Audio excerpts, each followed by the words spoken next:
गावातल्या तरुणांना, गावातल्या लहान मुलांना हे सांगायचं की आम्हाला आमचा विकास बरोबरच राष्ट्राचा सुद्धा विकास करायचा आहे. म्हणजे मी मिलिटरीमध्ये दाखल होणार देशाच्या संरक्षणासाठी, मी नर्सिंग करणार रुग्णांच्या सेवेसाठी, मी इंजिनियर यासाठी होणार की 40 वर्ष रस्त्याला खड्डा पडू नये यासाठी, मी आर्किटेक्चर असं उभं करणार की तो पूल पडलाच नाही पाहिजे. आणि दुर्दैवाने आत्ता ही सांगायची वेळ आली. त्याचं कारण राजस्थानमध्ये मागच्या आठवड्यात शाळेचं छप्पर कोसळलं आणि अशी बसलेली तुमच्यासारखी निष्पाप मुलं ती ढिगाऱ्याखाली गाडली गेली.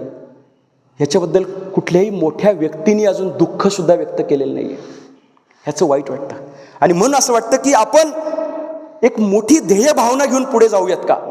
उद्योजक व्हायचे, अमुक व्हायचे, पोलीस व्हायचे, भ्रष्टाचार न करणारा व्यक्ती, कमिशनखोरी न करणारा व्यक्ती, कामाला काम देणारा व्यक्ती जेव्हा तयार होईल, मगाशी म्हटलं की पनीर खोटं बनवतायत, केमिकल देतायत, असं आपल्याला व्हायचं नाही आहे.